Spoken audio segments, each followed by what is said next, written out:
Kamusta presyo ng mga asukal sa supermarket? I mean, we've been seeing the increases the past few weeks. How bad has it been?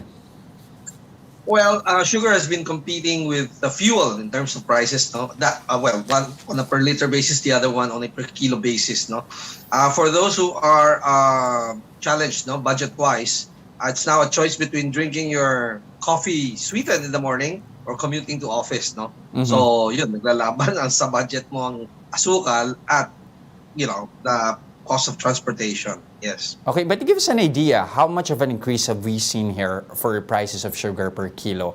And should we expect more price hikes?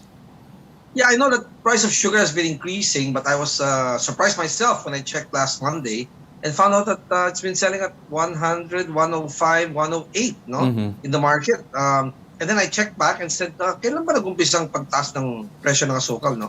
As of June 1, it was around 72.50, something like that per kilo, no? This is for white refined sugar to, white refined. Mhm. Imagine 72.50, it's 105, so that's around a 40%, 42% increase, no, in 2 months.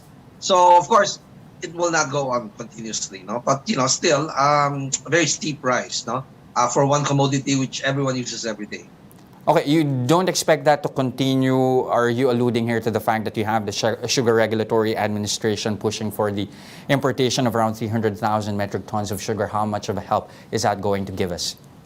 Well, if you're going to flood the market with a supply of sugar, definitely prices will go down. But again, that's a quick fix, no? Kasi this has to be we are an agricultural country. We call ourselves, describe ourselves as such, no? Mhm. And yet we have problems. We have to import grains. We have to import sugar.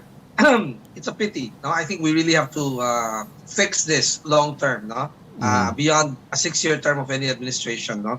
It has to be continuous and for food security purposes and for the economy, we don't have to import these things if you'll ask the normal person in the street, right? Because we have the whole sugar the industry, in a whole region, right? But again, we don't know what went wrong and what needs to be fixed, but definitely government has to fix this, no? It's not the private sector, Okay, you unless they're yourself. saying private sector is hoarding, no, unless Mhm. that's All their right. claim, right? Well, you yourself mentioned you've been seeing the increases. I mean, you were surprised at least to see this level of increase, but at the same time, has that affected demand for sugar, especially considering that the economy has been reopening more and more? Well, I noticed that people have been buying smaller and smaller packs. Supermarkets which did not carry 1/4 kilo of sugar packed, no, 1/4 kilo packed in 1/4 kilo, are now carrying that because people are looking for that. No, sa palengke ko bumalik yung asukal na parang lalagyan ng suman, yung Parang parang well size nakatingi-tingi. ng suman. Oo, yung tingin-tingin na napakakonti. And people are also shifting, no. Lalo na countrywide size to brown and washed sugar, no, Mm. rather than white refined. Because medyo malaki ang tinaas ng white refined, for brown hindi ganun kalaki ang tinaas, no. Mhm. Now, apart from sugar, are we expecting other products to actually see increases in the next few weeks or days? Well, if this thing with price with sugar continues to increase, a lot of products are, maraming sangkap ay asukal, no? So for sure, products which are sweetened, we're talking beverage, we're talking powdered drinks, no? A lot of them will be affected. That's for sure, no?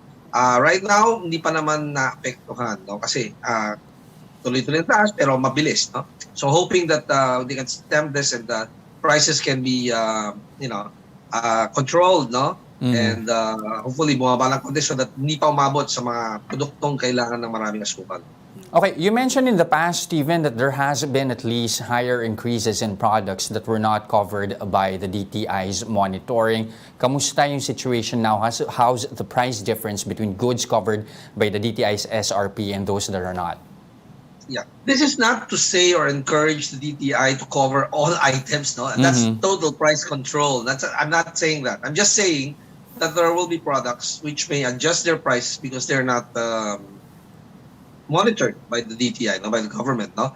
But this is not. But again, all these items that I mentioned, some of them have already slowly priced themselves out of the market. You can say, I'm sure their market shares declined, no, Mhm. radically because of their great price increases, no. So again, that will check that thing, no, about the loss of market share will definitely control the decision of importers or manufacturers, no, to continue increasing their prices, no. Okay. For the sake of our viewers, give us an idea. Why is it nga ba that there are some items that are covered by the DTI's monitoring and there are those that are not? Okay. PDI is covering certain items uh, with the intention that there will not be abusive retailers in areas where there is calamity or, in cases of emergency. Okay. Example of regional, we're talking red tide, no? So it's just a region, or earthquake, or typhoons hitting a particular region of the country, no? But not the whole country, no? Pag tinamaan ang Visayas region, dito, ang Batanes is not affected, no? Example. Kaya lang ginamit ng DTI whole year round ang SRP. Now SRP is supposed to cover only the market leaders for certain categories. We're talking coffee, we're talking milk, no, powdered milk, no. We're talking liquid, evaporated milk, no. So these are the basic items, no, basic necessities na binibili ng bawat mamimili, no, almost on a daily, used on a daily basis, no, consumed on a daily basis. So ito yung mga minomonitor nila, just the market leaders. Meaning to say, the brands most people buy the most because prices of the other competitors will definitely follow these market leaders. Okay, now, Stephen, of course, for the past few weeks, we've been seeing prices of oil going down. Does that mean we should at least expect some products to somehow shed some cost, or rather, at least lower their prices in the next few days or even weeks? Meron na ba tayong goods na nakikita na nagbababa ng presyo? Again, too quick to decide for manufacturers to go up and down, no? Ang hirap, no?